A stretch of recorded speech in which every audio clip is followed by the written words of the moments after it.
Okay. So we are going to be doing Damien's route for this. And then we will be done with Seduce Me too, which actually I'm going to be redoing Diana's route so that way I can romance with Seto as well. So yeah. Hi, how are you?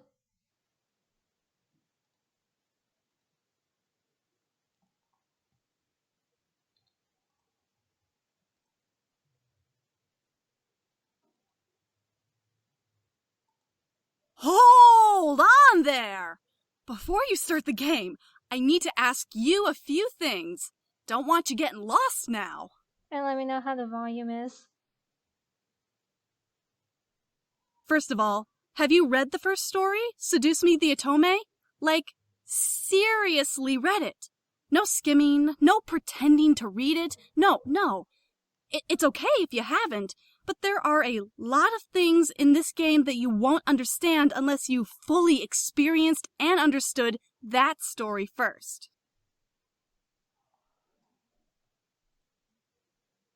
Oh, okay. Awesome. Next question.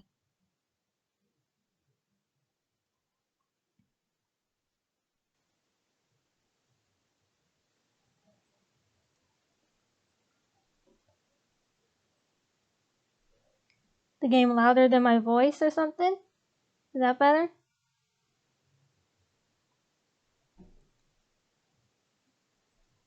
You do know this is Damien's route, Oh, I right? know. You know, the demon that wanted to be a human? The, bastard son?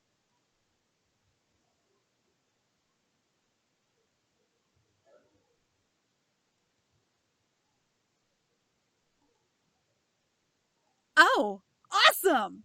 All right then. Damien is such a precious soul, and he deserves to be happy, you know? I agree.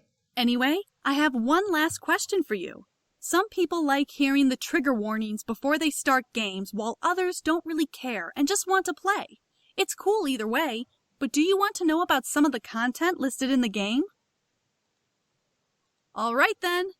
Oh, just so you know, though, anytime you have the choice to have sex, you can totally say no and still get the good endings. Right. Consent is very important, True. regardless of who you are. I think that should be everything. All right. Phew, that took a while. You forgot something. Huh? What did I forget? You forgot about the disclaimer. Oh, crap! Oh, how could I have forgotten about that? It's fine, I'll take care of it.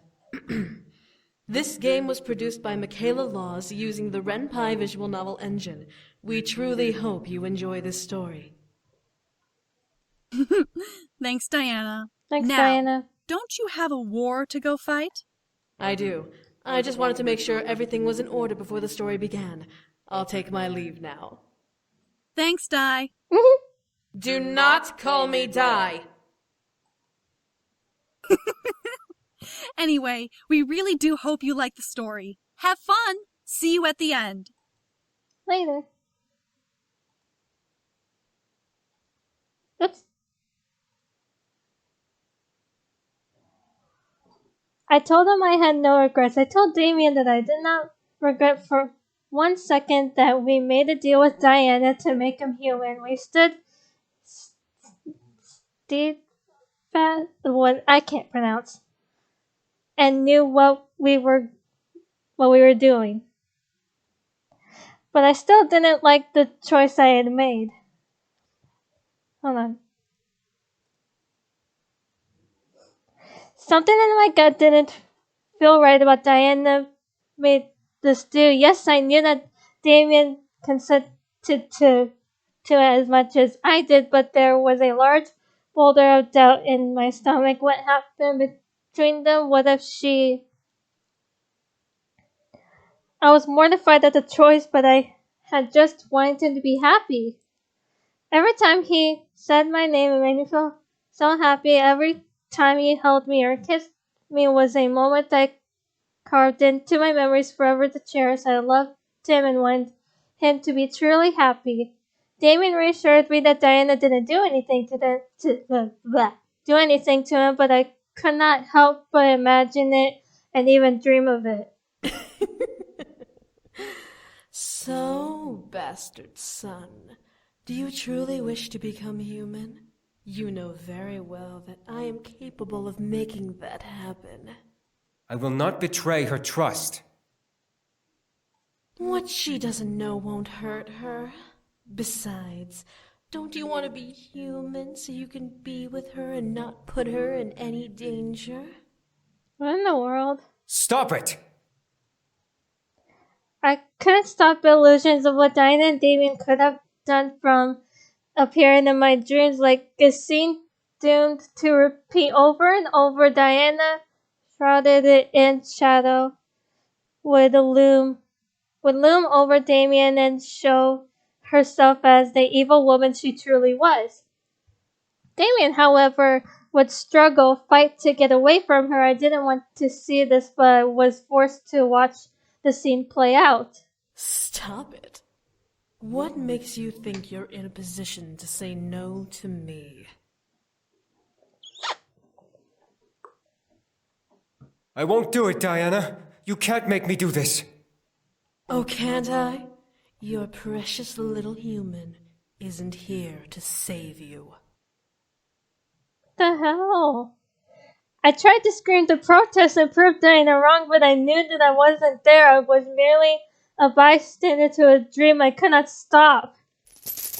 I was forced to witness Diana chaining Damien up to a black bed and touching him in the most sensual but unwanted ways possible. Her nails and tongue running along his skin made both him and me flinch and whimper in disgust. Stop it! What? Are you not enjoying yourself? You're an incubus, and even more than that, a man. Surely you can enjoy this treat in exchange for your precious humanity. Okay. This was wrong. This was sick and beyond wrong. I felt like I was outside the swamp bubble, but that Damien and Diana were in, and I was beating against the wall trying to get in and stop her, but I couldn't break through. Each movement Diana made grew more and more sexual, like a predator playing with its prey. Damien struggled, thrashing about and fighting back against the chains that held him down, trying to break free. I prayed that he would. I screamed in the hope that he would be released from this. However, Diana glared and snapped her fingers, forcing him to gasp and his eyes to glow gold. He began to quake as if he was dying and starved like an animal and glared angry daggers at Diana, who only laughed. What sent diddly shivers down my spine was Diana looking over at me as if she knew I was watching. Remember, dear, you made this decision. Okay. Diana chuckled before leaning close to Damien's face, looking over his mouth and straddling his hips. She was a cute little diversion. But now it's time to have some real fun. As Damien began to scream, I suddenly awoke from my nightmare, mentally unable to take being trapped inside of it anymore. Huh? Hey.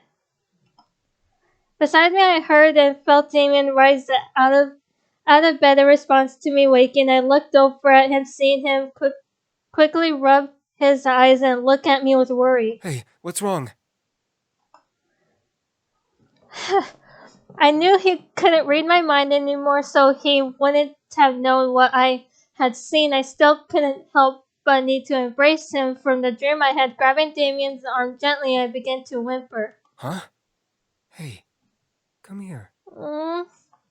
Damien gently wrapped his arms around my form and hugged me to him, petting my back. I let out a weak mew, shutting my eyes and trying not to cry. Damien gently kissed over my head, trying to calm me down. Everything's okay. It was just a nightmare. I'm right here. Oh, Damien, I love you. His voice helped me slowly start to relax, knowing that what he said was true. It was a nightmare, not real. I couldn't shake all of the sadness from my mind, but I calmed down enough to not let it control me anymore. Damien gently rocked me, his arms wrapped around my body lovingly. As he softly whispered my name, my mind simply melted into a peaceful hum.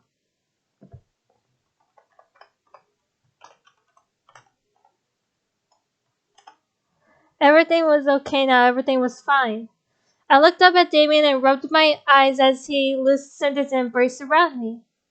I'm sorry, I just can't stop thinking about the deal we made with Diana. I told you before that it was fine. Honestly, it's nothing to worry about. Can you blame her for having these doubts?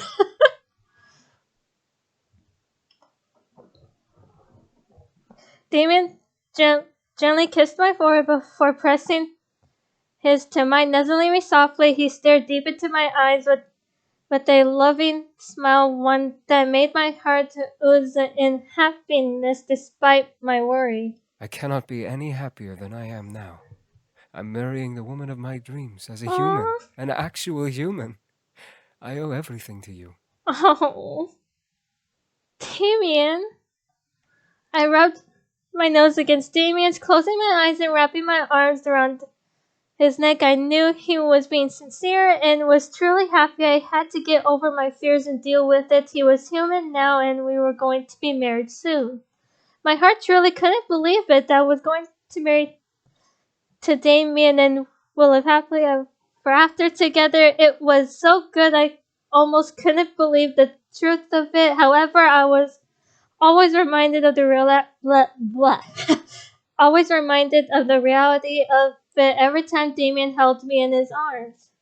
Damien smiled before kissing my head and patting the bed behind me. Come on, let's go back to sleep.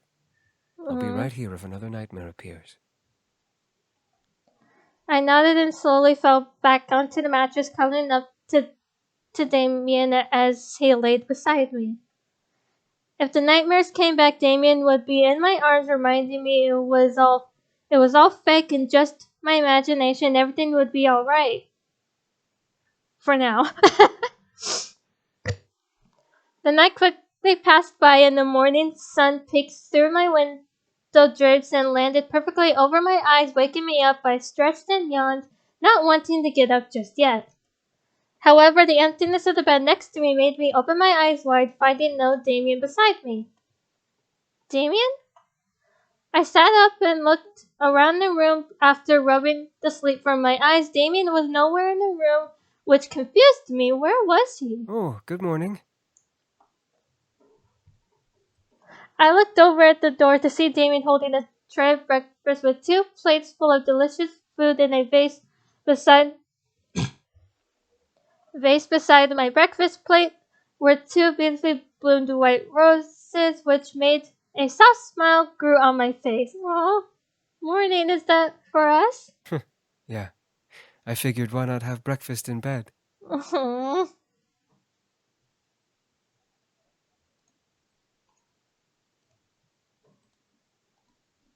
You're so sweet, thank you. Damien smiled and sat beside me, placing the tray over both of our laps. The smell was practically intoxicating in the best ways possible. Before we began to eat, however, Damien picked up the TV remote from the nightstand beside him. James's big toy reveal is today. Do you mind if we watch it? Of course.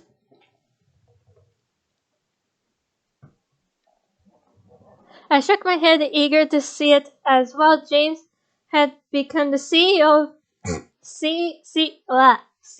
of the Anderson Toys Company, so I was curious to see how he was doing and how the company was holding up. Apparently, it was rising higher and higher up the top business rankings and soon had become one of the top 500 business internationally. Oh, cool. I was proud of James, but I was more happy to see that Damien seemed to be his #1 fan. He was always giddy whenever he talked about all of his brother's accomplishments. It was adorable. Aww. That's really cute. Damien grinned before turning on the TV and changed the channel to the local news station. It was one of the best news stations out there, and I was not being biased. Anyone who claimed to love Chicago knew it. All right, so here we have an interesting story to tell. The Anderson Toys Company, an internationally famous toy business, has just recently announced a new line of toys in development. According to the CEO, the line is said to focus on fantasy. Let's take a look at the public announcement. I am more than happy to show off our new line, Fantasy Kingdom, for you all this morning. These toys will not only provide friendship and fun for children around the world, but will help inspire imaginations and let creative minds grow. I could not help but squeal at what I saw on the TV. All lined up in a row were adorable cartoon-like stuffed fancy dolls gleaming in the broadcasting lights of the TV station. There were knights, royalty, and creatures of all kinds, some not even truly fantasy. Damien, however, laughed quietly at the sight. What? They're all really cute. They are. Only a couple of them are real, though. Oh yeah? How so? Really? My jaw dropped. Some of the creatures that were represented were actually real. I knew demons and devils existed, but there were more than them. My mind began to imagine all of the creatures on the screen being potentially real. Damien nodded and pointed to the TV. Vampires are real, but they don't look like that. They look like humans. No way. I cannot believe it. There was no way vampires existed. Damien, however, nodded with a reassuring grin. I promise it's true. Werewolves used to exist too, though they were killed off by the vampires long ago. Let's see. I looked to the TV to see the vampire doll and the werewolf plush sitting next to each other, being simply cute and stereotypical of what most people imagined them to look like. Damien then pointed to the screen again. There, the angel toy? Angels are real too, only they don't look like that. I looked over to see a beautiful gold-haired doll of an angel. They really didn't look like that. I tilted my head at Damien. How did they look if they're not like that? Well, they look, What? Damien rubbed his chin, unsure of how to reply. I could tell he was being serious and wasn't lying about them looking different. But they seemed to be hard to describe. Damien then shook his head. They look like old statues. It's really hard to say without drawing it out or something. Fair. I really wasn't in the mood to get up and grab paper and pencil, so I shrugged and let it go for the moment. Damien and I looked back to the TV, seeing the entire line pass by the camera showing what toys were available. I'm surprised he didn't make a demon toy like a cat girl or something. I don't think many people would understand it, though it would be cool to have a demon doll. I guess you're right. They are for kids after all. I looked at Damien as he became absorbed in the line of toys. I couldn't help but smile at how intrigued he was. It made me curious. Hey, Damien, did you ever have toys as a kid? Damien looked at me in surprise before shaking his head with a slight grimace. No, I didn't. Matthew made some for me sometimes, but they were always taken away. Oh. I frowned. I was sorry for asking, but Damien shook his head and smiled. However, when we came to the human world, I actually got one. It was a stuffed kitten. I didn't do anything, but it was fluffy and cute. Oh. Damien rubbed the back of his head in embarrassment. Must be dumb, huh? No, A grown it's man not. with a cute toy like that? It's not dumb.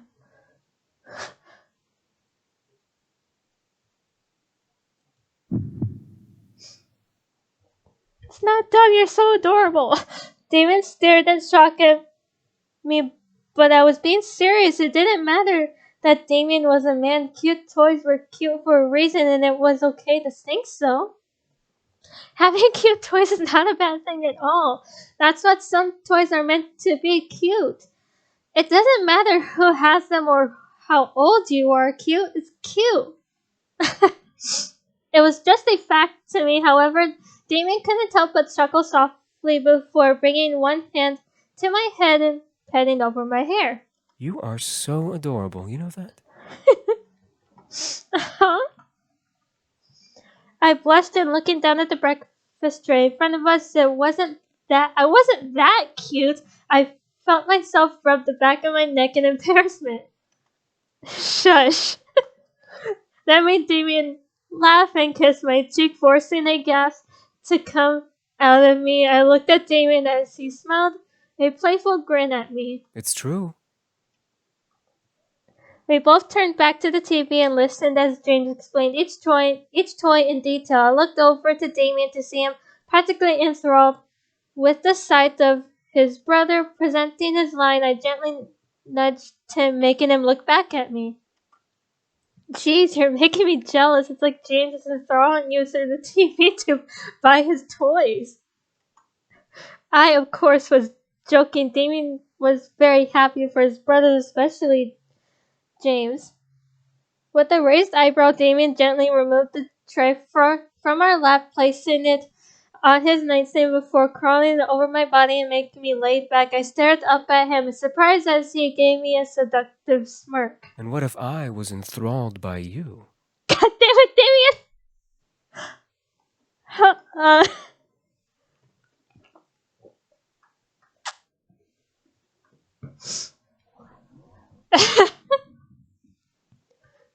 I was speechless. Damien was full of surprises. Even as a human, he didn't have the ability to read my mind, but he knew exactly what to say to make me squirm. How was he this good? He was human now. My God, Damien, I love you. Damien chuckled before laying down and kissing me. Despite him not being a demon anymore, his kisses were always so magical. They each took my breath away. Each time his lips touched mine, I loved him. I wrapped my arms around him and deepened the kiss between us, forgetting about what was going on with the toy line. All I could think about was Damien's kiss. It was sweet and passionate, eager to make my body quiver underneath the one kissing me. However, the sound of our stomach rumbling in sync forced us to break away from the kiss and look down at our touching bellies. Oh gosh. Maybe we should eat a bit before we continue this, huh? Good idea. As much as I wanted to keep making out with Damien, I knew my stomach would keep interrupting, and so would his unless we ate.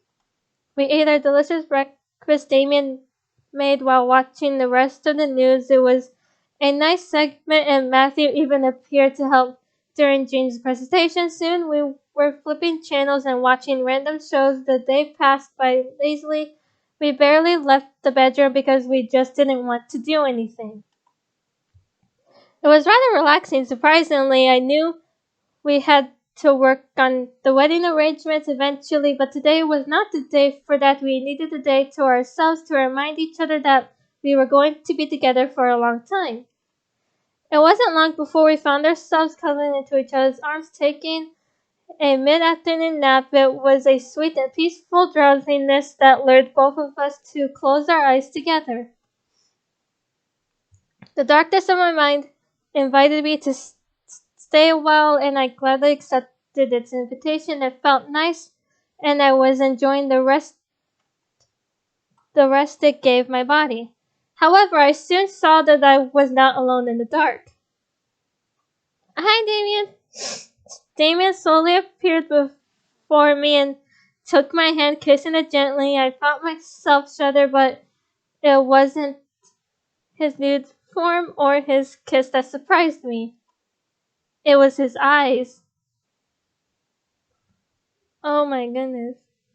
My mind recognized those eyes, shivers shooting up my body from the sight. Instead of the loving and soft blue and purple his eyes usually were, they were a deep gold, his demon eyes.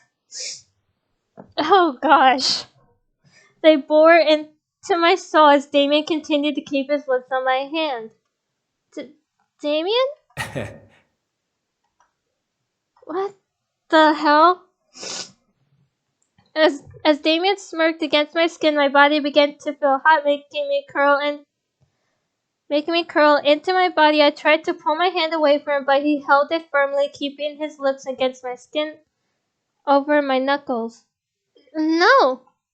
I recognized the feeling. He was enthralling me. Why was he doing this in my dream? Why was this happening? We continued to float in the darkness, his enthrallment invading my body as he held my hand to him still. What is happening? Dude? I had to make him let go. I had to. Stop! I finally was able to pull my hand away, and I held it close to my chest. Damien stared in shock before something dark covered my eyes. Look out! Uh-huh? Diana? From out of nowhere, Diana's voice rang through the air, followed by the sounds of intense battle. I looked around the darkness, unsure of what was going on, but something did not feel right. As I stood lost in the dark, I felt a heavy weight upon my back, forcing me down. It was as if a large boulder was pressing down on me, wanting to crush me beneath its weight. I fought against it, gritting my teeth as I struggled. A large grunt echoed over me, forcing me to look up and see Diana pushing at the boulder to get it off of me. I couldn't believe what I was saying. Why would Diana ever help me? Quickly, we both forced it off my body, and soon I found myself looking into the great hall of the Incubi's old castle, the Abyssal Plains. The interior was a regal, I can't pronounce that, as I remembered, but behind me was a broken down entrance where I assumed the boulder had originated from. However, Diane and I were not alone. Is she alright? I wouldn't worry about her, you mistake! What? I stared as the Demon Lord and Damien stood squared off with each other. In the Demon Lord's hand was a large chain covered with dried blood, and my stomach churned at the sight. She will never leave this world alive as long as I live! Oh god. I looked at Damien, then back at the Demon Lord. What was going on? Why was Diana here? Why was I here? As the Demon Lord whipped his chain at Damien, Diana stood out a blast of shot. Wow, I can't read. Diana shot out a blast of purple energy, forcing it to I can't pronounce that. Away, Diana stepped in front of me and Damien, glaring hard at the Demon Lord and preparing another spell in her hands. Go with her. I'll deal with this once and for all. If I'm going to fall here, all of you will fall with me! Demon Lord sucks! I hate this guy. Demon Lord with a crazed grin, pointed his hand towards the ceiling and let out an angry howl, causing tremors and quakes to run through the room. Diana shot her hands upward and formed a purple barrier around our bodies, but she went with each stone that fell and slammed it into the barrier. I can't hold it! This castle will be your grave! My instinct was to reach out and hold on to Damien, but before I could move, he grabbed my face and kissed me roughly. I stared at him, wondering what he was doing, but I kissed him back and dug my fingers into his shoulders. Was this dream going to end with us dying? As Damien pulled away, I saw tears begin to form in his eyes. I stared as he gently pulled away from me and ran outside of Diana's barrier at the Demon Lord, picking up a fallen sword from the ground. What? With a courageous shout, Damien slashed at the demon lord, forcing him to quickly jump backwards towards the throne. Keep her safe. Damien, what the hell? What? Are you insane? You're powerless against him! You're faster than me as a demon. I won't be able to get out of here fast enough for us both to survive. Damien! I wasn't sure what was happening, but I didn't like what I was seeing. Why was Damien telling Diana to keep me safe? I watched as Damien looked at Diana with an affirmative glare and nod. Before I could question it, Diana ducked down and threw me over her shoulder. How she managed to be strong enough to perform such a feat was beyond me, but I was too thrown off to care. You will not be forgotten. Just go. I reached out to Damien, losing track of what was happening as Diana began to run away from him and the demon lord faster than a speeding car. Damien! I love you. I watched the tears run down Damien's cheek as he reached back for me, but he remained where he stood as Diana ran with me over her shoulder. The ceiling began to crumble within the hall, stone and glass falling all around the demon lord and Damien. The world around me began to go into slow motion as I kept reaching out to Damien, struggling in Diana's arms as she ran. What was this happening? I could only watch as the demon lord approached Damien and quickly wrapped the chain around his neck, pulling him into the air and hanging him with it like an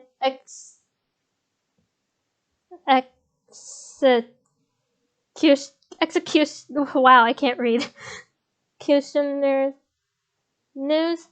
Damien tried to place his feet on the demon lord while his fingers clawed at the chains, trying to find some purchase. As he managed to get his feet around the demon lord's neck, a large avalanche of stone and glass fell over their bodies, hiding them from the sight. I couldn't be sure, but it looked as if they'd been crushed. The world around me broke apart as I began to scream in agony at what I was forced to witness. It couldn't have been real. I didn't want it to be real. I let the darkness of my dreams envelop me as I mentally repeated over and over that this was not real. Once again, I was floating in darkness, curled into myself in overwhelming sadness. Why was this happening? Why was I being forced to see nightmare after nightmare? I dug my nails into my arms, wanting to wake up already. Please let me wake up. As I felt my body begin to fall, I let go of my arms and tried to reach for something to stop my rapid descent. Ah! Faster and faster I felt my body tumble and fall through the dark into an unknown oblivion. I tried to grasp at anything to catch me, to stop me. I eventually woke up holding on to Damien as I refocused my vision. I was back in my room. I had landed and woken up before I felt the impact, or perhaps the impact woke me up. My grip on his shirt woke Damien from his sleep, gasping and looking to me. What happened? What's wrong? Damien! I instinctively wrapped my arms around him, needing to feel him physically. It wasn't enough to see or hear him, but the feeling of his body being in my arms reassured my mind that he was okay and that he was here with me, alive. Damien looked at me and wrapped his arms around me, letting out a small sigh and nuzzling me softly. Another nightmare? Yep.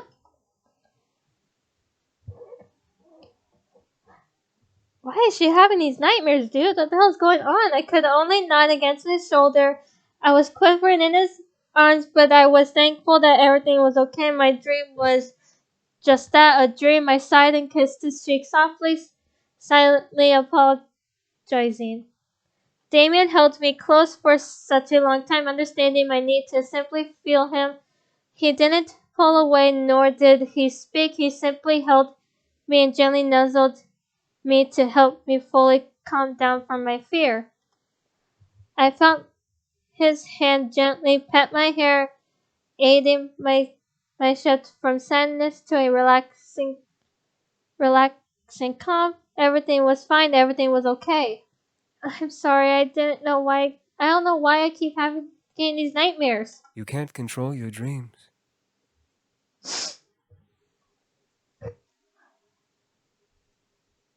My memories flashed back to the first time he said that to me. It was the day right after we met. He had saved me from a nightmare of Malik. So, oh yeah, that dick. I let a smile across my cheeks as I looked up at Damien. You told me that when we first met. Damien gently pulled away and smiled at me, kissing my cheek. I did, didn't I? You remember that?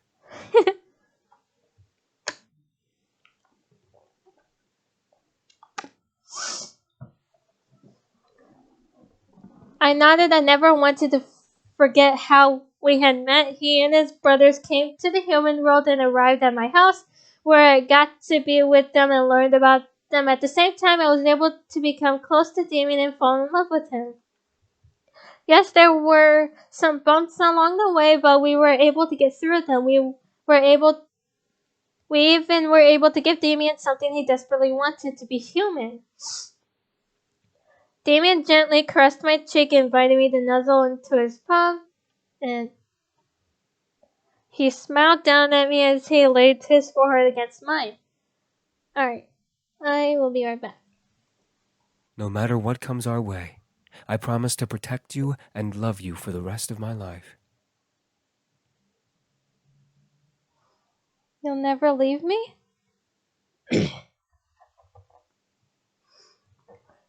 Damon shook his head, and I believed him. His simple smile was enough for me to understand that he was telling the absolute truth. He wouldn't leave me, and I would never leave him. I nuzzled my nose to his, looking up into his beautiful eyes. You don't regret not being a demon anymore? He shook his head again. I knew he was beyond happy to be human, but the nightmares made me worry over and over without relenting. I was worrying over nothing, but more than anything else, I wanted Damien to be happy. I couldn't help but worry. I slowly tilted my head up and captured his lips with mine, kissing him ever so softly. He returned my kiss, his arms tightening around my body. My worries slowly began to melt and drifting away as he held me. I could feel my body slowly draw closer to Damien's, craving more of his touch. My fingers gently traveled up his shoulders, ran through his hair, brushing through the strands lovingly. He shivered at my touch, making me tremble in response. The thing was, I had just woken up from a nightmare. Was it right to really feel like this right now? My mind questioned my body's intentions, and my body ignored every logical reason. My mind had to put a stop to the situation. I had to listen to one or the other.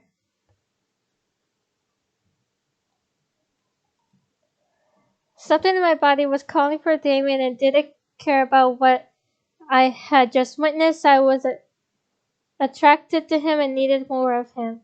It was crazy, but I didn't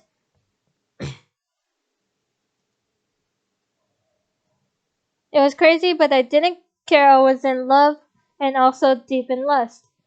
I slowly dragged my hands down and began to undo his shirt, needing to feel his bare chest with my fingers. In response, Damien dipped his fingers under my shirt and up my back, and I shivered in delight as they reached my spine. I can't read.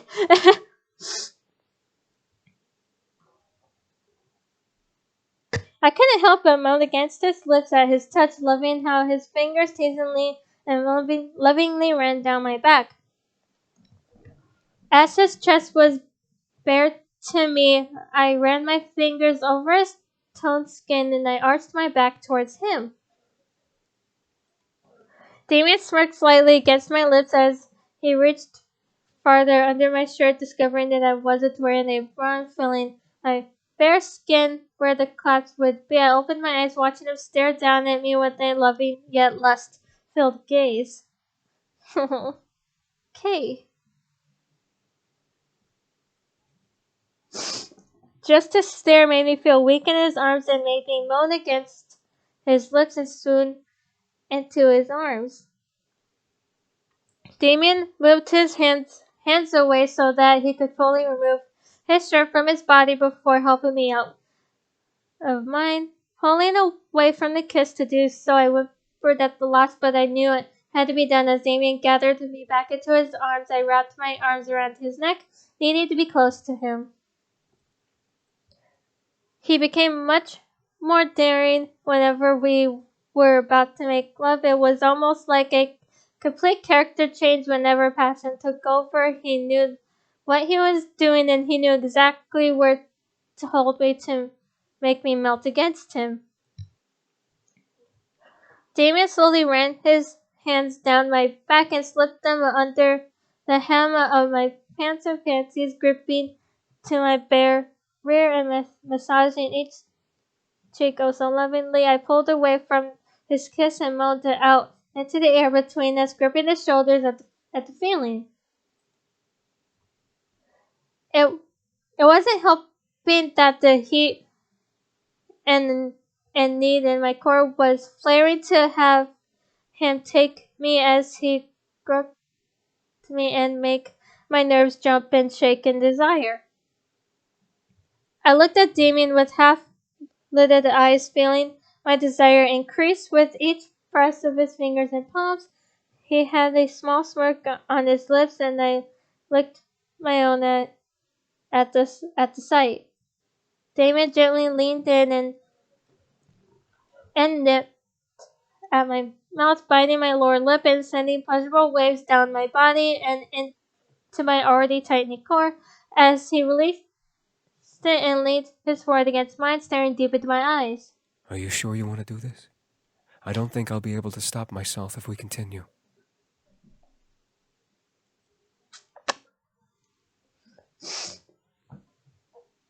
I didn't want to hear it. I grabbed his head and pulled it back into a passionate kiss, needing to stop him from suggesting that we stop. I didn't want to stop. I wanted him. Damien took the hint and kissed me back just as deeply. He dug his fingers into my skin, making me arch my back further and grind against him. And in need, I was drowning in desire, and I needed him immediately. Not fast enough, he had removed the remainder of our clothes from our bodies, and we were making sweet, passionate love, our breaths and moans echoing through the room, shamelessly and relentlessly. Each word we let out became a declaration of love, of pleasure, of I can't read. Eternal bliss between us as we rocked on the mattress passionately. My fingers danced, then dragged themselves along his skin, leaving lovely red marks in their wake. We didn't need Damien to me to feel immense pleasure between us. We made each other feel perfect as humans, and that was all that mattered when we held each other. Soon our moans became harder and louder, driving alongside our pleasure, and I can't pronounce that. My fingernails began to dig into his skin and onto the bed sheets as I began to apex and rush over my highest point. As I finally passed through the peak of my pleasure, so did he, and we were both blissful and warm. We slowly melted into the afterglow of our sex and cuddled with each other, not wanting to lose the warmth between our bodies. Our sex was part of how we expressed our love to each other. We didn't want to lose any bit of it.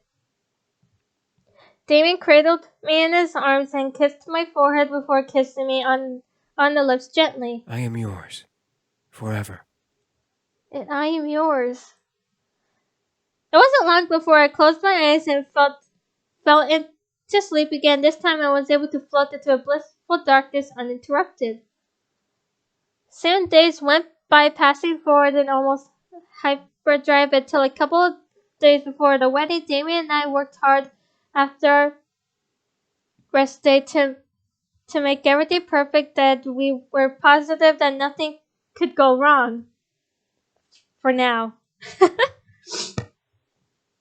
The boys picked him up, leaving me alone to get into my wedding dress and wait for my limo to drive me to the wedding hall. I was nervous that I needed to prep everything on my own without interruption. Without interruption. You could say that again.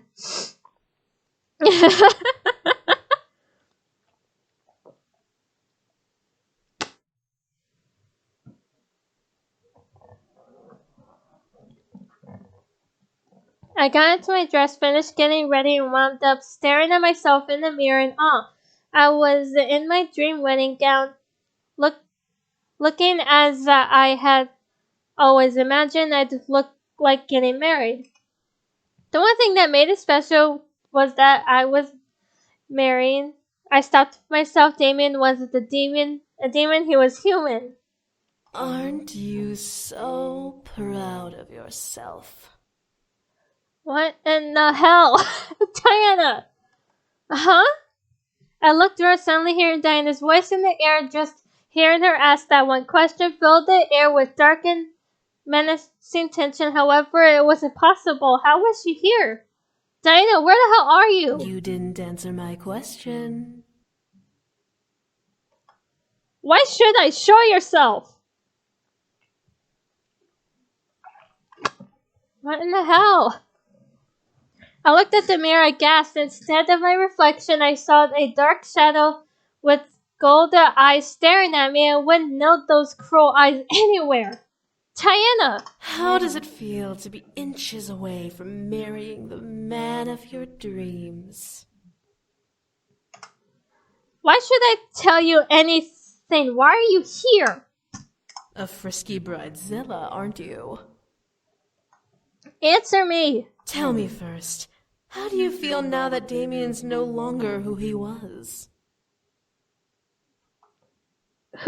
What? Remember, he was born a demon, and you took that away from him. Well, I did anyway, at your request, of course. He wanted to be human. He even consented to. I was insane. Why was I arguing with her? When she was just a shadow in the mirror? Diana let out a dark laugh. You don't even know who you're marrying, do you? Damien, the human who was a demon. What's next? Will he demand to be a woman instead? He could easily be one. Oh, wait. He can't because he no longer has the ability to do so himself. My God, Diana, shut up! Why do you care? He can do whatever he wants. But do you even know what he wants? I want to go to the human world. I want to be human. Tell me, can you give him everything he wants? I want my mother back. I want to forget that I was ever a demon. I want to forget I was even born. I'm getting chills, dude. What the hell? Stop it! I couldn't take it any longer. I grabbed the lamp on my nightstand and lifted it, ready to smash the mirror into pieces. However, as I looked back at the mirror, it only showed my reflection. Diana was gone. I knew it! I knew it! That girl has demon magic. Oh, screw you. What the? And quit talking and let's take her! The Demon Lord will be so pleased. Who? Before I could turn to search for the voices, I felt hands grab hold of my feet, and I looked down and lifted my dress. Two pairs of evil-looking hands taking a hold of my ankles, reaching through a dark red and purple pentagram. I shrieked, trying to pull my legs away, but couldn't stop them as they swiftly pulled me into the ground. I was pulled deeper into the darkness. I was no longer in my room. I was being dragged through a dark void, one that I couldn't escape from. They're taking her to the demon world. This is messed up. I reached out and clawed at the dark, trying to find something to grab onto. I tried to pull my legs away from the hands that were holding them, but couldn't pull free. What was going on? Why was this happening? Someone help me! As if someone had heard my screams, I suddenly felt the hands let go and disappear, leaving me to float in the darkness they left me in. I shut my eyes. Please let this be a dream. I finally felt a surface under my feet and I collapsed onto it, my body curling in one itself from the experience I had. I didn't dare tear my eyes away from my lap, not ready to get up just yet. The voice I heard, however, made my heart stop. You! What are you doing here? I looked up, finally having the courage to take in my surroundings. My heart stopped beating for a moment, seizing in my chest. I looked up to see 5 figures, strangers, monsters, beings that I didn't recognize. They all looked down at me in surprise as if I had dropped in at a very bad time. One man looked like an orc from a fantasy game without the tusks. He had broken horns and a very frightening aura around him as he stared at me. The other male was in comparison more human-like, but I could almost feel power emanating from him regardless. One of the women who was staring at me had rabbit ears. They twitched on top of her head as she looked at me and gripped her staff. She seemed harmless, yet she had animal ears. The one creature that I couldn't discern the sex of seemed more excited to see me than surprised. What freaked me out about them was that they had wings sticking out of their back and they were floating. The last woman, however, set off alarm bells in my head as I looked at her in surprise. Her face, her hair, her eyes. Diana! Hi, Diana. As she stared, the woman turned her body towards me in recognition to the name I called her. It was her. What are you doing here? Diana walked towards me and stared down at me. It was odd. She didn't look like a human, yet I wasn't afraid of her demon form. As it towered over me, I was more in shock as to what was going on. Hi, Sarah. Before Diana could speak further, most likely to repeat herself, a figure quickly stepped up and bowed to her, kneeling beside me. My lady, please forgive me. I felt something moving between our worlds and assumed the Demon Lord was to blame, so I intercepted his summoning of this human. You! So I wasn't the only one who felt the change in the air.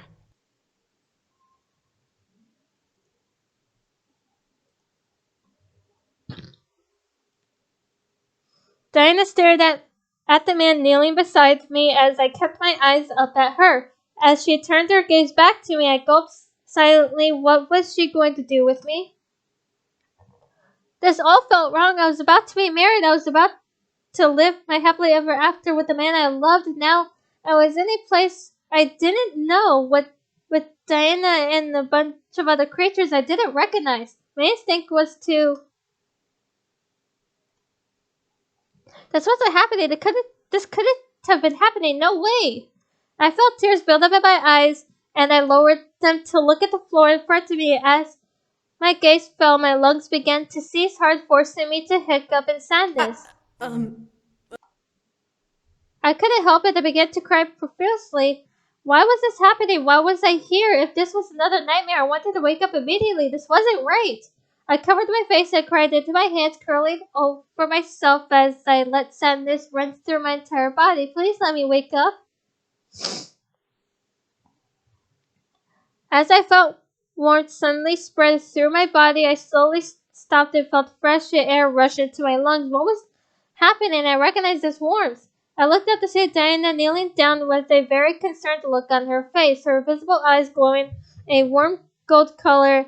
As she stared at me, was she enthralling me? I didn't feel aroused, like I felt usually whenever I was enthralled, but I felt calm and almost mellow. Calm down. Diana's voice seemed almost soothing. like a lullaby. However, I wasn't sleepy, I just felt quiet. The worry I had in my mind was gone, the sadness gone. Diana must have done something to make sure I wouldn't cry. I didn't know whether to thank her or be afraid. Now, can you tell me what happened? Take your time and try to remember everything. Succubus, we have no time for— Oh, shut up, Sergeant. Shh!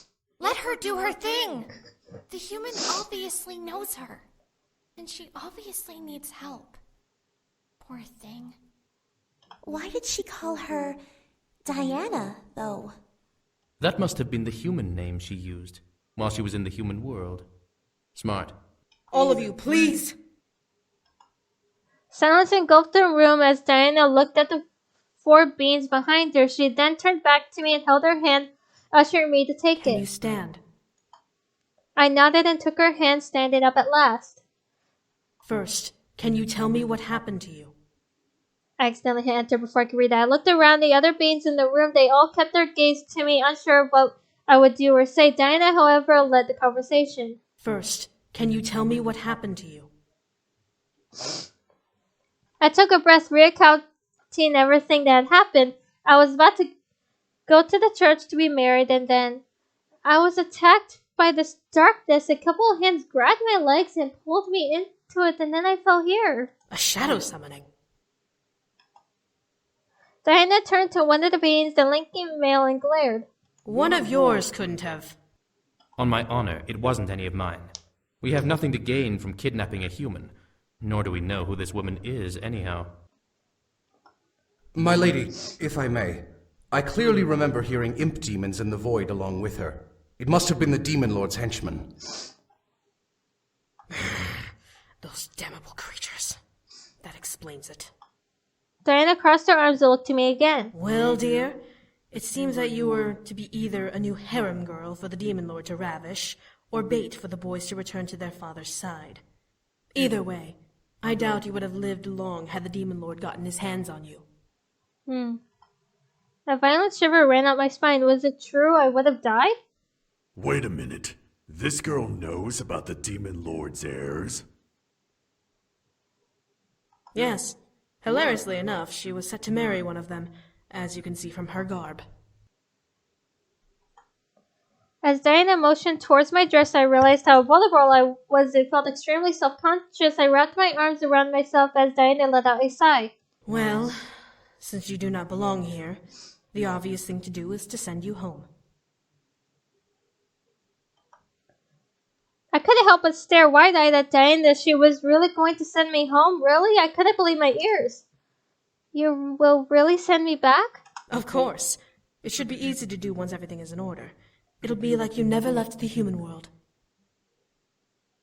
Real quick, I'll be right back to fill in my water. Wait, like I never left the human world? What do you mean by left the human world? Diana stared before chuckling softly and gesturing to the room and the beings within it. Dear, do you not realize where you are? You are in the demon world. My mind went blank. It couldn't be. I couldn't be in the demon world. No way. No way in hell. I found myself back up against the wall behind me, suddenly afraid that I was in another world. How? That was impossible. Diana stepped towards me, both of her hands softly trying to show. That's a typo. Show. I feel like that's a little typo. Show me she meant no harm as she positioned them in front of her body. Do not panic. We will send you back now, so there's nothing to worry about. How will you power the spell? Bringing someone here is no easy task, but sending someone back consumes much more energy. I'll use what energy I have now and rest. We can organize the siege another time when I fully recover. It's not like the Demon Lord can escape the corner we've trapped him in, so we do have some time to spare. You'd waste time and energy on this human. We must strike now while the Demon Lord is weakened. But the human doesn't belong here. She needs to go home. Shall I prepare the return spell? Do. I grant you permission to use my energy to power the spell. With a nod, the lanky man held out his hand towards the wall and looked over in the direction it was aimed at. Then the demon lord F's it up. Die in the shadow. I watched as Diana's shadow simply stood against the wall, mirroring the movements of the real succubus in the room. Before my eyes, the shadow began to morph and expand on the wall on its own. I looked back to Diana to see her wrapping her arms around herself and curling her shoulders over as if she was in pain. Her nails embed themselves into her forearms, and I could barely make out a painful hiss escaping her clenched teeth. Was the spell hurting her that badly? I turned back to the wall to see Diana's shadow shaking and vibrating as if it was resisting the change the man was forcing on it. You will obey my command. Open the gates to the void, and allow passage to the world we seek. Transitum per renan peto tranibris. Ubi aperiut. Iano iam. Desedirum.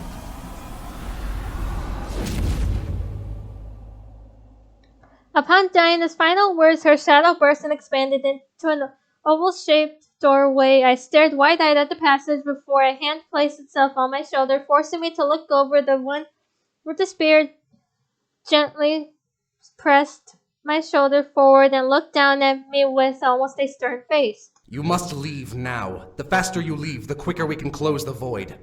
Go! Go! Go get married! I quickly nodded and lifted the bottom of my dress, stepping forward to make a run for the passageway. However, before I could bolt towards my freedom, a snarl echoed through the room. How dare you interfere with my summoning! At the very moment Diana began to scream, arching her spine and throwing her head back around her body, around her body were red tinted bolts of lightning flashing red, shocking her form. No! Human! Use the passage! Now! He didn't have to tell me twice. I bolted towards the portal, diving forward as I neared it, but I was forced back by a burst of energy and a flash of red light. I fell to the floor, almost slamming my head into the stone. Ugh! A human will never, ever leave this world alive! You spineless worm! Close the portal! The demon lord might get through! But the human... Close it! As commanded, the man pulled his hand back, visually forcing his arms back behind his body, and Diana's shadow quickly began to morph back into a simple shadow. The electricity around Diana faded away, and she began to tip forward. The man with the spear dropped his weapon and caught Diana in his arms, cradling her in his body as she panted and gasped for air. I don't sense the demon lord anywhere. The worm has to scurry through the shadows to try and fight back. He'll be dead soon enough. How is she, guard? Diana seemed to look uninjured, but her body was twitching from the aftermath of the magical attack. Her visible eye was shut tight as she dug her fingers into the guard's jacket to cling to him. As her eye opened, I saw not a blood ruby red color, but I saw a golden, unfriendly golden color painted over her iris. Her mouth opened as she panted for air, and I could see hunger in her facial expression, but she continued to stare at the wall, not wanting to make eye contact with anyone. There are no physical wounds, but she's been weakened. I must give her my energy so she can recover. The man swiftly moved and hooked an arm underneath Diana's knees, lifting her up bridal style as she clung to his jacket, shivering. The spear that had fallen to the floor faded into black and purple mist as he quickly left the room with her in his arms. My mind, however, began to panic. I couldn't go home. Why was I being forced to stay? Damn the Demon Lord, this wasn't right. There's an imp in the castle. That is the only way the Demon Lord could have been able to interfere. You! Guards by the door! Hunt it down! A pair of guards that were apparently by the door saluted the one commanding them and ran off. I felt out of place alone, terrified as to what was going to happen. The Demon Lord wanted me here, and his words pounded at my mind. How was I going to get home? Would I ever be able to go home? Hey. I looked up to see the winged person hovering near me before they moved and sat on their knees on the stone ground beside me. We'll get you home, okay? Diana just needs a little rest, okay? She needs more than rest. She needs to use a different spell to send her back. The Demon Lord will expect her to use the shadow spell again. How about the normal way? I'm sure we can connect to a witch, or even the warlock she used before, to reopen a portal to the human world. The warlock she used to get to the human world died, remember? And he was the most powerful warlock in the human world, practically a god himself. What other human could be used to open a portal without another human dying? It was merely a suggestion. The faster we get this human home, the faster we can move on and finish off the Demon Lord. Well, what are we going to do with the human now? We can give her a room to rest in. Humans need sleep after all. Maybe by the time she wakes up, we'll think of a solution. Come. The woman with rabbit ears looked down at me and lowered her hand to me, inviting me to take it. She had a kind but concerned expression on her face, so I trusted her. I slowly took her hand and began to stand up as the fairy figure brushed off the small patches of dust that had accumulated on my dress. I couldn't do anything. I was forced to listen to the beings around me because there was nothing else I could do. Without them, I couldn't get home. My heart ached, but I had to accept my predicament. Here, I'll bring you to the open ambassador's room. You are free to rest there for now.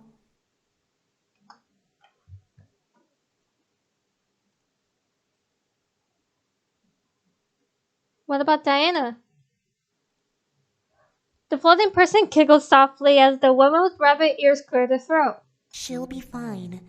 She's being taken care of right now. Why not just say she's getting fucked? And the brute strikes again with the lack of tasteful filtering between his brain and his mouth. You still have yet to prove me wrong about my expectations of you. Keep testing me, assassin. I'm not afraid to rip your spine out of your body and use it as a back scratcher. Yikes. You can very well try, brute. Ugh! Would you both knock it off? Come, everything will be taken care of. Before I could protest, the woman led me out of the room and into the hall. I kept my eyes down, trying to take in more of the situation I was in. I was trapped in the demon world, and Diana was out of commission. The Demon Lord had plans for me, but what exactly was he aiming for? I could have been bait, I could have been revenge. I didn't know, nor could I figure it out now. At least I was safe, at least I hoped I was safe. The woman led me to the room that practically screamed medieval fantasy. Everything was clean, but it still had that old age feel, as if no one had ever stepped foot into the room until that moment. Rest here for now. When Diana is well again, we can discuss what to do. Thank you. I nodded to the woman before she gently curtsied and left, closing the door behind her. I took a moment to observe my surroundings, interested in understanding the aesthetic. This was fantasy turned into reality. It was like I had gone back in time.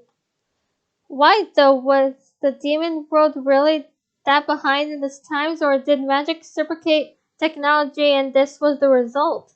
Despite the situation I was in, which was beyond heartbreaking and terrible, my curiosity began to fester in my mind as if I was given a golden opportunity to learn something new.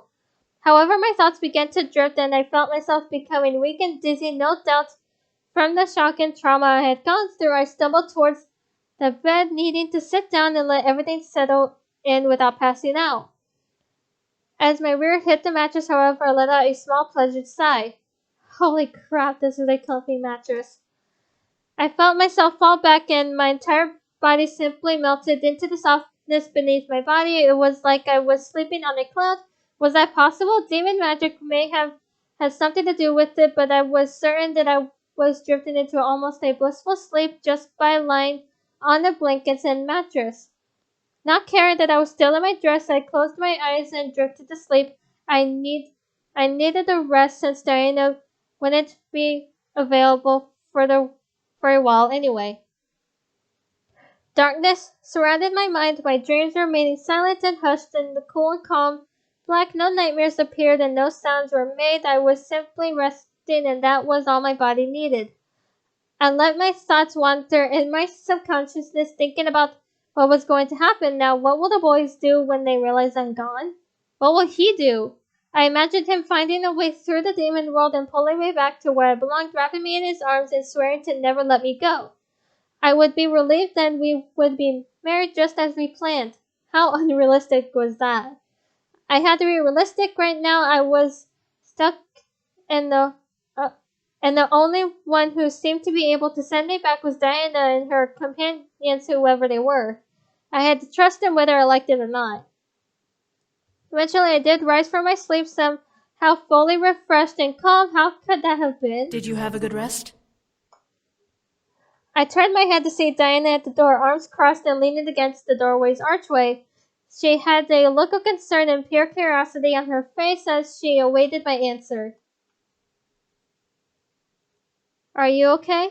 Diana stared at me, slightly shocked. Did she not expect me to ask? Huh. Well, yes, I'm fine now that I've had proper rest. That's good.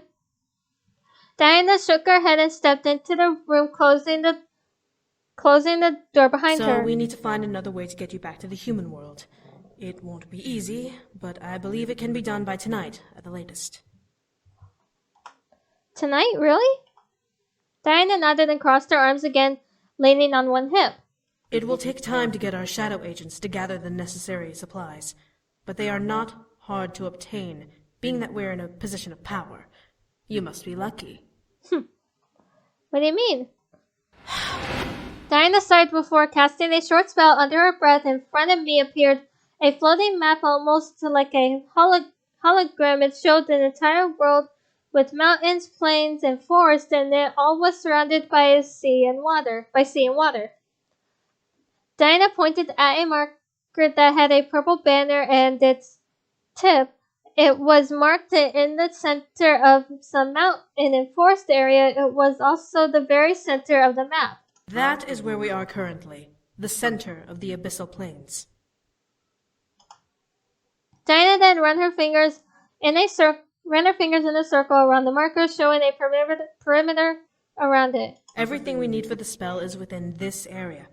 It will just take time to gather the materials and prepare it.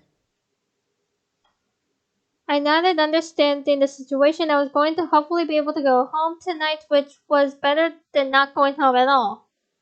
So what should I do until then? My suggestion? Stay in this room. I can mark this room as off-limits so that no demon may enter that would confuse you for an intruder and kill you. I gulped. I did not want to die.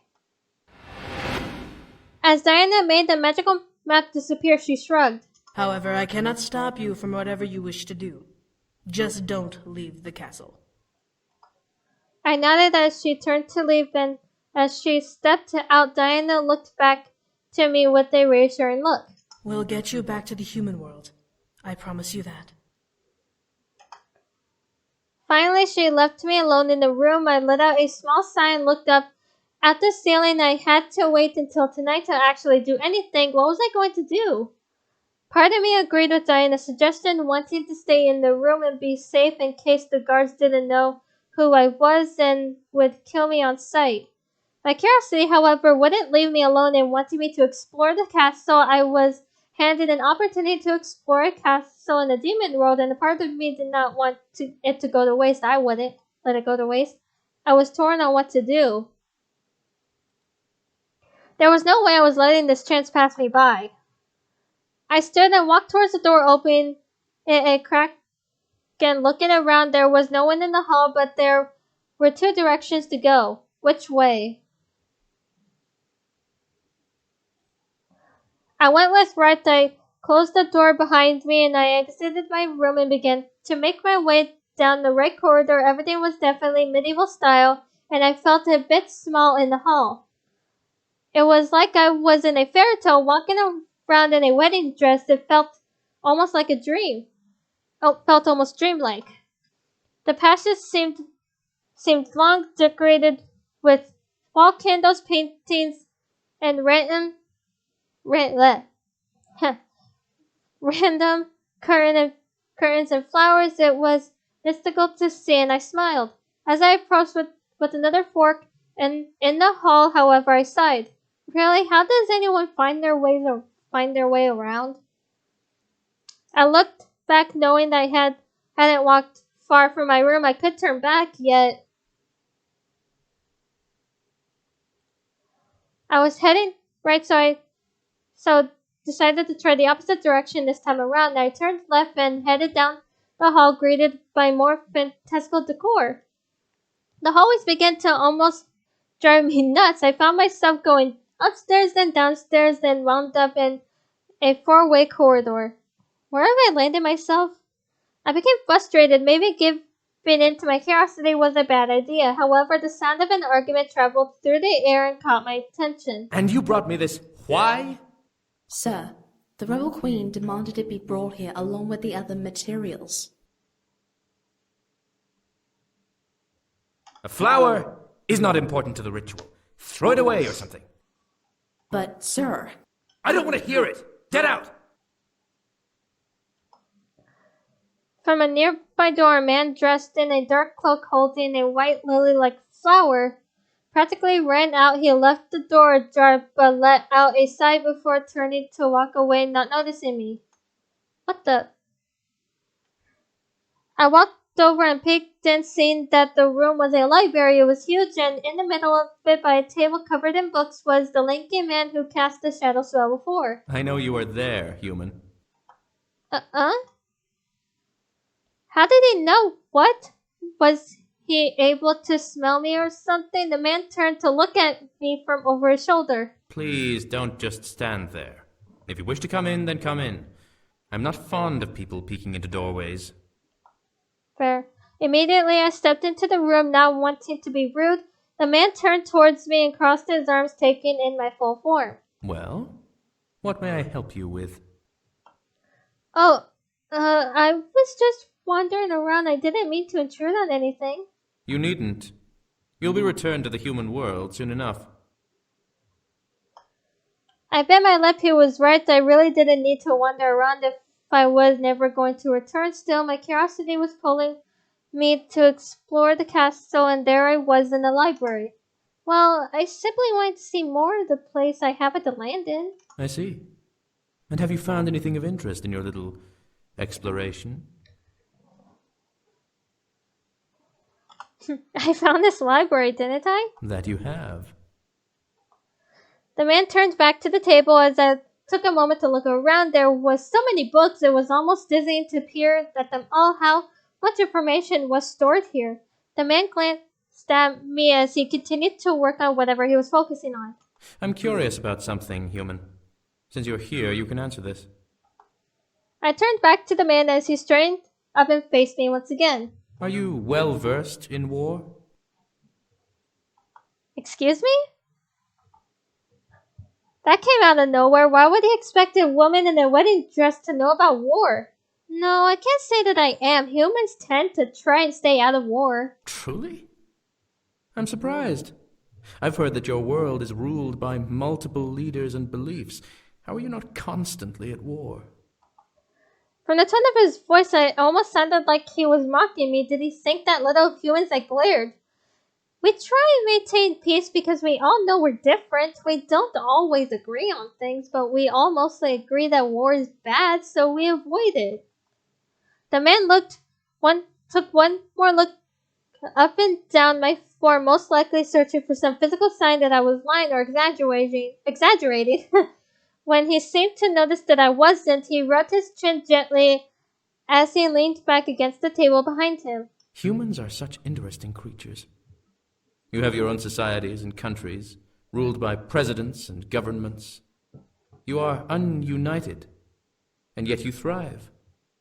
I wonder if the demon world can benefit from such a seemingly ignorant agreement. Was he being serious right now? Why was he being stuck up? I crossed my arms, glaring harder at him. Why does it matter to you what the human world does? You're a demon. Things we do there don't affect anything here. Ah, but that is where you are mistaken. The man walked around the table and gestured to the books and maps that had covered its surface. When fighting a war, you need to look at all of the details to try and find the most efficient ways to bring your enemy down. When resolving it, you must be able to not only bring peace, but you must also know how to manage the land you have conquered in the aftermath. Okay. I looked to the map to see multiple routes and ideas plastered over the parchment. Was he seriously doing this much research for this war? However, the man simply crossed his arms. Unfortunately, I suppose that research on the human world would be for naught. We are two different worlds, after all. Yours is built on steel and electricity, while our world is flooded with magic and stone. I couldn't believe what I was hearing. Why was he even talking to me at this rate? The man smirked at the agitated look on my face and chuckled. What's so funny? I guess it's also true that humans are easily angered. Your expression gives you away so easily. I growled before turning on my heel and leaving the library. Rude ass. I was better off in my room. I remained in my room until the night came. I was given food which looked like soup. The woman who gave it to me apologized, letting me know that food was scarce until the upcoming harvest, which was a couple days away. Being that I was only staying the day, I didn't mind much. I was more concerned over what I was given to eat. It was some sort of stew with mysterious chunks swimming in its broth. It smelled surprisingly good, but who knew how it tasted?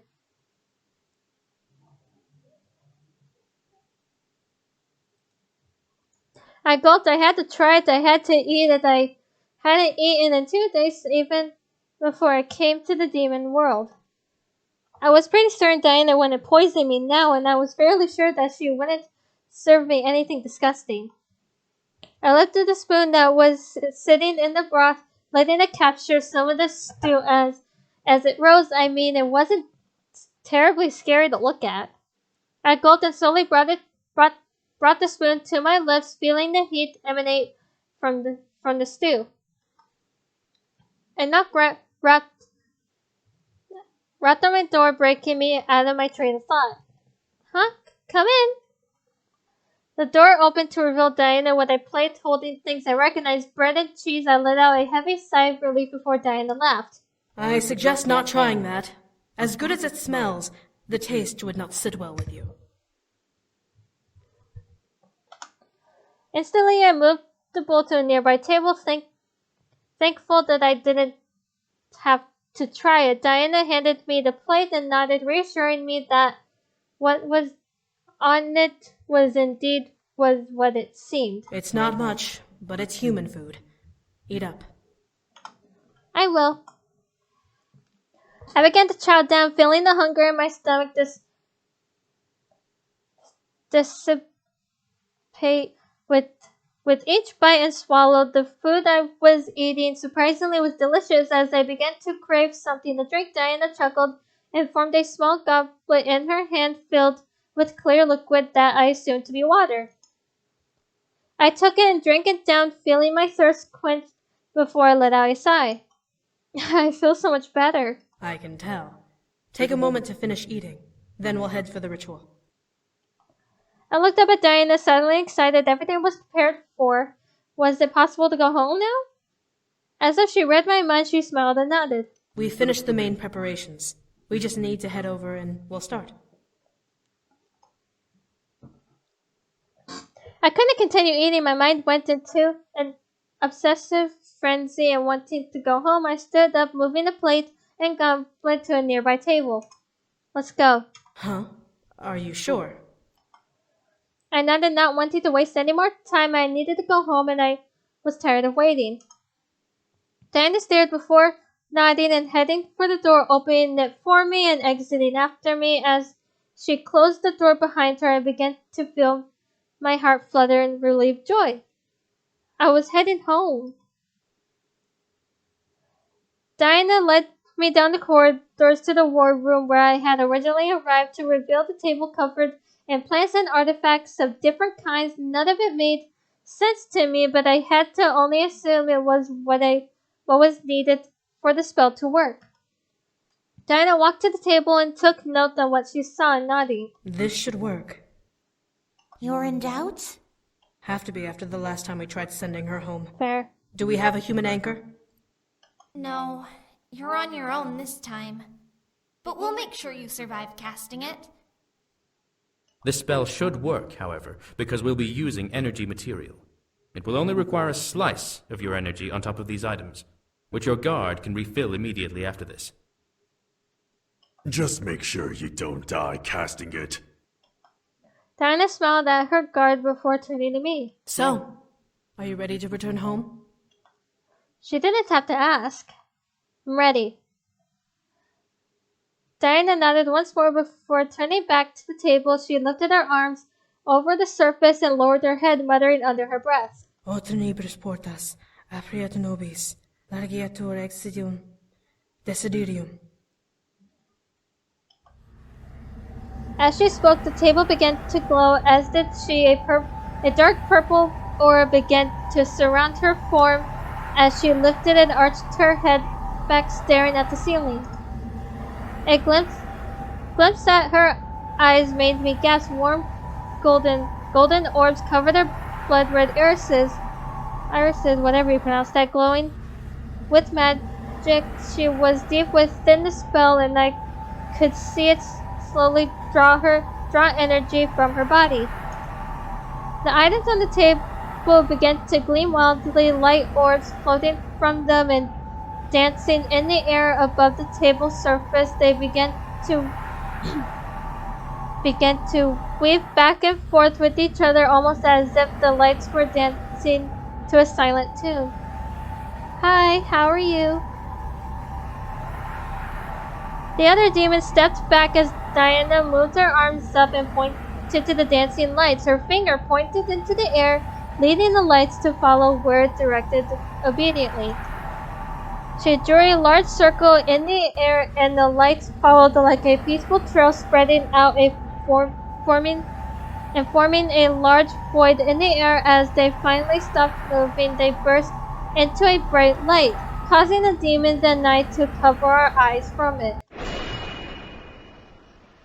It engulfed the room but died down just as fast, revealing a small tear in the air. Diana quickly leaned forward and dug her hands into it before pulling the tear apart, revealing my bedroom.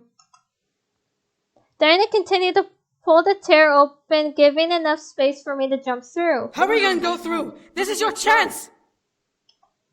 I wasn't going to let it go to waste. I gripped the bottom of my dress and rushed forward, using momentum to jump into the air and forward towards the void. I could almost reach it. I could feel the air conditioning in my room right at my fingertips. She will never leave this world alive! Screw you, Demon Lord. The Demon Lord's voice rang through the air just as I saw my fingertips pass through the tear. What stopped the rest of my body was a red light and forcing me and Diana back from the opening. I felt my body fly backwards and slam into the wall before I landed on the stone ground. I heard Diana as well land beside me with a painful thud. I looked up and felt my heart break as the tear became wrapped in red lightning, zipping itself closed and vanishing into thin air. No, this could not be! Damn it! That should have worked! How could it have failed? We must have missed something. Was there anything we had forgotten? No. I verified everything myself. Then why was the Demon Lord able to overpower a gate spell? I highly doubt you know either, brute. Right. Stop fighting! We need to make a plan and all of you are just being stupid! Stupid, stupid, stupid, stupid! Are you all right, Isaiah? I'm fine. I was too lost in my mind to fully understand what was going on around me. I was so close I felt the other side. I almost made it home. Why couldn't I go home? Dinah's grunting of pain next to me made me shoot my head towards her, and I watched her slowly push herself off of the ground and glare at the table. The Demon Lord must have done something more than simply bring her here. What could he have done? The Demon Lord is incapable of doing anything of the sort. His lackey imps must have done something to her. A spell? A curse. I looked to the rabbit woman, seeing her stare wide-eyed at me. The other demons stared at me as well, and suddenly I felt like I was on display. Was something wrong with me? She will not leave the demon world alive. He must have placed some sort of curse on her to prevent her from leaving this plane. In order to leave, she'd have to die. Yikes. What?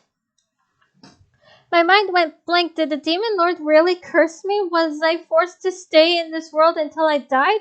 I could never go back? Are you suggesting a barrier curse? That would explain the red energy that sealed the tear. But dark magic like that requires The blood of 1,000 demons. He must have sacrificed part of his army to cast a curse on her that would prevent her from leaving. The Demon Lord is that desperate for her. The only way to break that kind of curse is to kill the caster, the Demon Lord himself. She's trapped here until this war is over. My body began to shiver violently. The Demon Lord killed 1,000 demons just to trap me here? Why? I slammed my fist into the ground and began to scream. I want to go home. I could feel the sympathy and anger in the room, but I didn't care. I was beyond livid. I was far past broken. I was seeing red. As my voice ripped through the air, a bright light erupted through the room. Once again, everyone covered their eyes, but Diana quickly scrambled to get on her knees and covered me with her body. She held me tightly as the light invaded the space and slowly began to fade. As the light finally died, everyone moved their hands to see what had happened.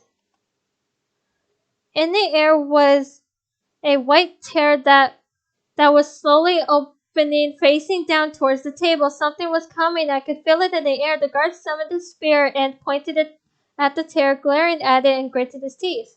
Something's coming! In reply, Diana summoned what looked like a saber and placed it in front of us. Ready yourselves! It could be the Demon Lord! The other demons in the room readied themselves and stared at the tear, either holding a weapon or preparing a spell. I felt the air change, becoming heavier as the tear began to grow. The energy around it began to pulsate, making everyone in the room that much more tense. I stared at the tear as well, frightened as to what was coming. Was it the Demon Lord? His minions? My mind began to cycle through fearful ideas of what was about to appear.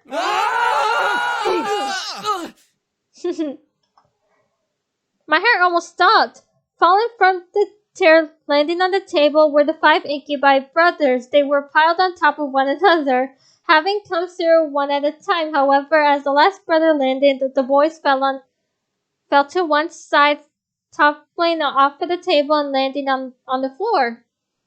The rebels around me stared at the fallen pile of Incubi, confused and surprised. As the tear in the air closed, the ogre man was the first to lower his sword. What the hell? Who are they? Careful! They could be the Demon Lord's men! No!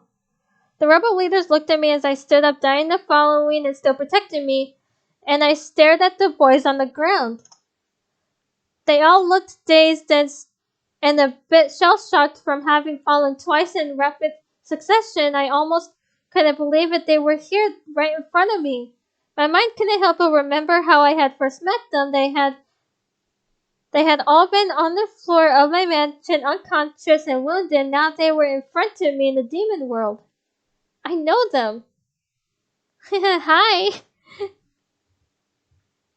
I stared at the one I was meant to marry, seeing him slowly shake his head and rise from the ground.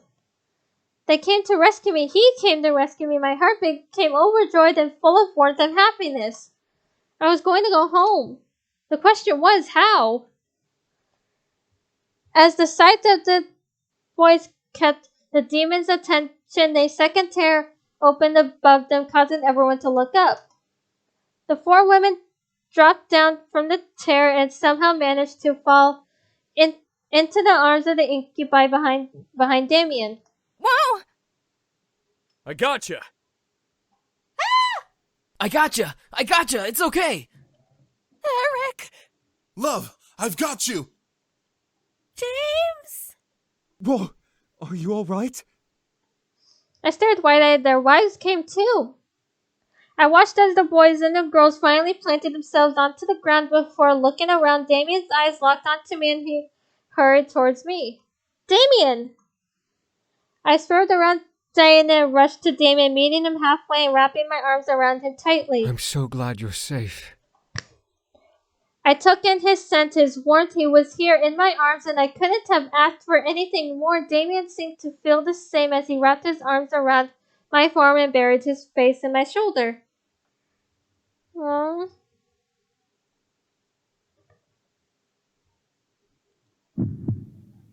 I tightened my hold on Damien, silently expressing my love and happiness at seeing and feeling him again. He squeezed back lovingly, peppering my neck with kisses.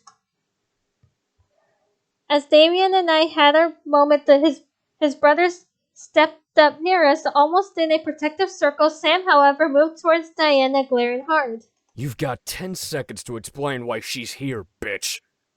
I'm going to ignore that insult for the sake of the bride. However, I wasn't the one who brought her here. Right. You're such a terrible liar. She's not lying, Matthew. I turned to see Matthew and Sam standing in front of me and Damien, ready to attack Diana. The succubus in question, however, seemed unfazed by their attempts at intimidation. Guys! Did she bring you here? What? Turning my head back to Damien, I saw a serious look in his eyes. I had only seen that look once before when Diana had confronted me and showed me his past. I shook my head.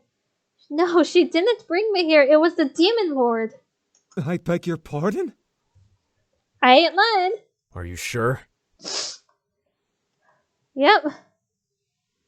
I stared at Damien, seeing something in his eyes ignite like an angry flame that was quickly growing. His hold on me tightened as he looked at Diana. Why did he bring her here? I looked over to Diana, knowing that she would explain, but I was surprised to see her flinch back at his I can't read. At his expression. Was she scared? Shaking her head, Diana cleared her throat and looked back to Damien, settling back into her uncaring gaze. He wanted to lure you all back, knowing that at least you, Damien, would chase after her, and the others would follow. Obviously, his plan worked.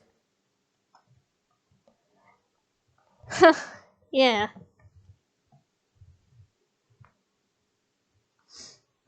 This time it was the boys who flinched in surprise, feeling the weight of her words. However, Damien gathered himself and spoke up again. Well, thank you for keeping her safe. We'll be... She can't leave. Yeah. Demon Lord cursed me. And why not? She's been cursed by the Demon Lord. Right. She can't leave unless she dies or until we kill him. You plan to kill him? We're obviously not going to choose the former. We've been fighting the Demon Lord for 10 years now. Might as well have another reason to kill him.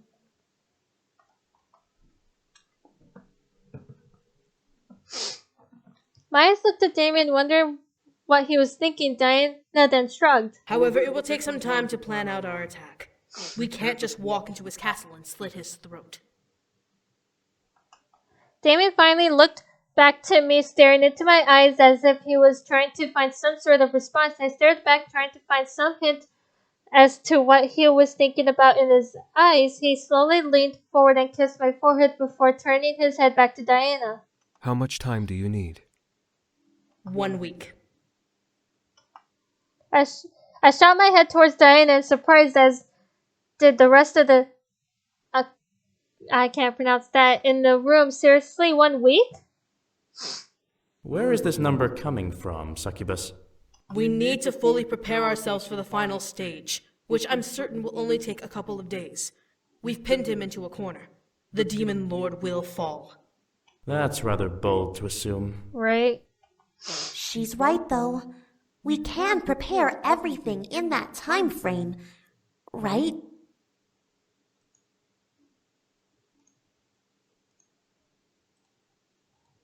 And if he does the same and attacks us before then? He won't. I watched as Diana walked over and cleared the table, the materials they had gathered for the gate spell, revealing a physical map of the Abyssal Plains. She pointed to the spot on the map, a peninsula surrounded by water labeled as the Decaying Sea. We'll cast a barrier spell along the edge of the peninsula and around the castle. He and his army won't be able to move from that spot until we break it ourselves, which will be during the siege.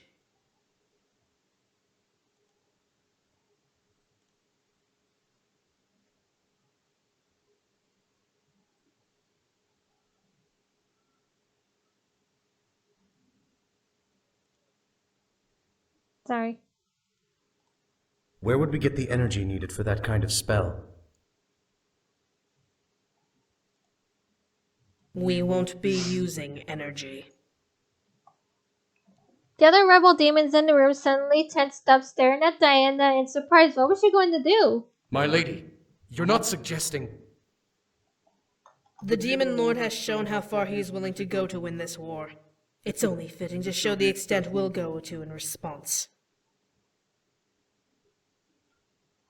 As much as I agree with you, this seems a little rash. Right? What are you guys talking about? Are they allowed to know? I plan to put a barrier curse around the Demon Lord's castle and army. It's temporary, so it won't need the blood of 1,000 demons. But it will need the sacrifice of at least one demon life. And I assume you'll be sacrificing one of my soldiers. Is this our only option? There are other options, but they will most likely take a lot of energy to pull off. It just depends on what we want to do. If we want to do this immediately, then the barrier curse is indeed the best option.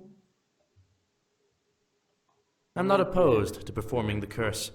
As rash as it is, it will make our lives easier in the long run.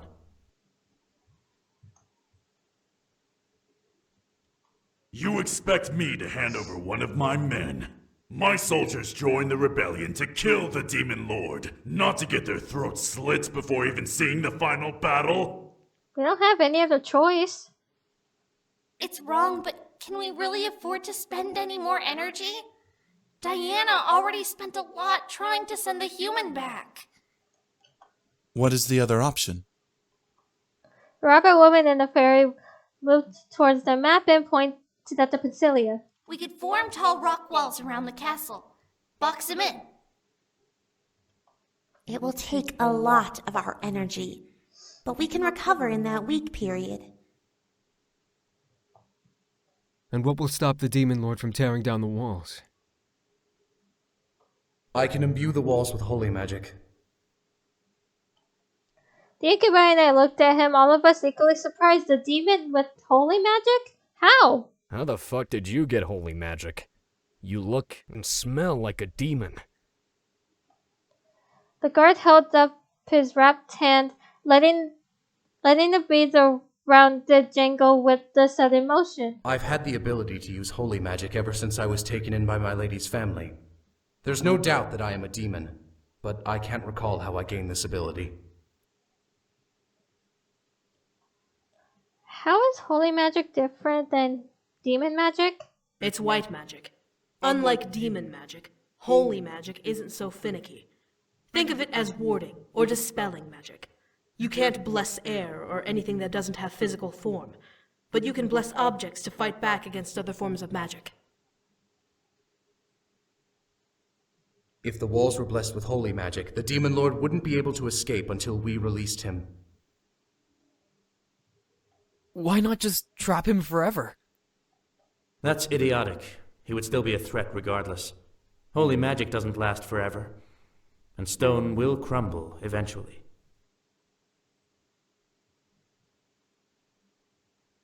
He's right. We wouldn't be able to keep the walls up forever. The situation became more and more complicated the more we discussed it. How are we going to go about this? We can't just sit around and debate this forever. The longer we wait, the more we risk him striking back at us. But is it worth killing someone to trap him? When we finally strike, we will lose hundreds, if not thousands, of soldiers anyway. What difference will it make to lose one more life on top of this? Soulless fuck. We can still cage him in.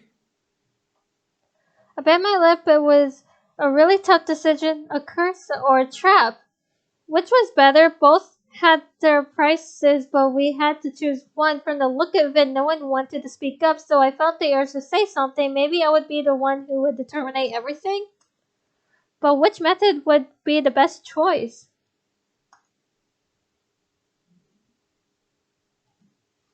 Everyone in the room looked at me as I finally spoke up. We needed to be better than the Demon Lord. He was willing to sacrifice lives to trap me here, but it only showed how desperate he was to win and how little he valued life. He would lose this war one way or another. It wasn't worth losing someone who could help turn the tide of war. When can we put the barrier up? We can leave after this, meeting is over. Are you sure this is the best choice? The curse isn't the only option. We need to show that we're better than him. Everyone nodded, some in reluctance, while the others did with confusion. I looked at Diana just in time to catch a twitch from her visible eye, but she shook her head and looked to the rabbit woman. Are you quite positive this will work? I am very certain. Since it will be just 3 of us going, we can shadow travel there and be back by the morning. Diana looked at her guard and nodded. Very well. If you believe it will work, then I trust you will make sure it does. As the guard nodded and slightly bowed, the other demons seemed to let out a sigh of relief. Were they worried about performing the curse? Diana shook her head before crossing her arms and looking directly at me. So, since you'll be here for a while, we might as well give you names that you can use to refer to everyone here. Are we getting human names? Must we? Diana rolled her eyes and gestured to each demon, naming them on the fly. For the sake of time, we'll use simple names. This is Rabbit, our magic advisor. Sergeant, commander of our armies. Shadow, leader of our assassins. And Faye, our nomadic force ambassador. Sergeant? I'm a commander, succubus. Shouldn't my name be Commander? It's easier on the tongue, though, to Fair. say Sergeant. That's fair. My lady, what shall they call me? Diana looked at Seto for a moment before turning towards me, a look of seriousness emanating from her eyes. You may call him Sero. He is my personal guard, and he is always by my side. The other demons in Seto seemed to be surprised. Was Seto his true demon name? Why would she give me his true name? Are you sure? Call him only if your life depends on it. Do not abuse this permission. Her eyes seemed to burn as she gazed into mine, full of hard intent and warning. I immediately noted her seriousness as she ran her hands through her hair. Well, now that we have a plan and introductions are out of the way, I believe we can end this meeting. We have a lot to accomplish in 1 week. What about us? You don't expect us to sit around. Actually, I do. You all don't belong on the battlefield. Excuse me? Just hold on I will not take untrained and unarmed beings into a war zone. Excuse me. Hold on. I interjected, stepping forward, then crossing my arms at Diana. She seriously wasn't going to make us stay back while she fought the Demon Lord, was she? Diana squinted at me, pressing her lips together into a fine line. However, I meant what I said. We could fight too. You expect me to trust that you can fight in a war? Let me and my brothers train then. We're demons, for fuck's sake. We know how to fight. The boys stared at Diana. She turned her head towards Sam. He was right, though. They knew how to train, so they knew how to fight. If they fought with the rebellion, there would be a better chance of winning this war. You all realize this is a war, correct? You can die here. But isn't Damien human? How would he be trained as a... I'm confused about that. We understand completely. We know what the risks are. Diana could only stare at our group as we challenged her proclamation. I wrapped my hand around my fiancé's arm, frightened at the idea of participating in a war, but knowing that we needed all the strength we could muster to finish off the Demon Lord. This was the only way that I could go home. Defeated, Diana sighed and rubbed her temples. Very well. I can't exactly keep you here like prisoners, so it will be up to you if you choose to train for battle. However, I highly suggest just staying here and allowing us to handle it. I nodded, as did the others. This was really happening. We were going to kill the Demon Lord, and we had 1 week to either prepare for the war or wait it out. Diana turned towards me and looked down at my outfit. I had nearly forgotten that I was still in my wedding dress until Diana pointed at my chest. Lumen infere, bellum tabescere, serene. I stared at her, unsure of why she was speaking in Latin, until I felt the fabric around my body shift and change. I quickly looked down to see my wedding dress morph into an outfit that looked perfect for the demon world.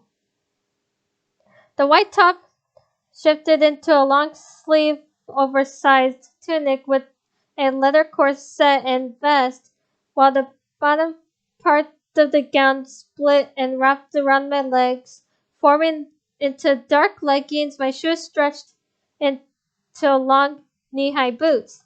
Hey, you look really nice. Good choice.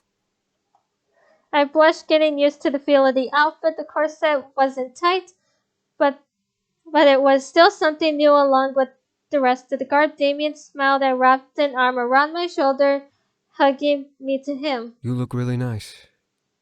Thank you. Faye, Rabbit, you both should finish your preparations and head over to the Demon Lord's castle for the spell. How are you going to get there? I'll get us there, no problem. Just make sure we don't get stuck there or lost. No promises. Zero, make sure the job is done. I shall, my lady. Seto, Faye, and Rabbit began to make their way out of the room as Diana turned to me and the group. As they left, Diana let out a small sigh. I will take you to some rooms you may rest in. Thank you, Diana. Diana merely nodded and led our group out of the room towards our new temporary rooms.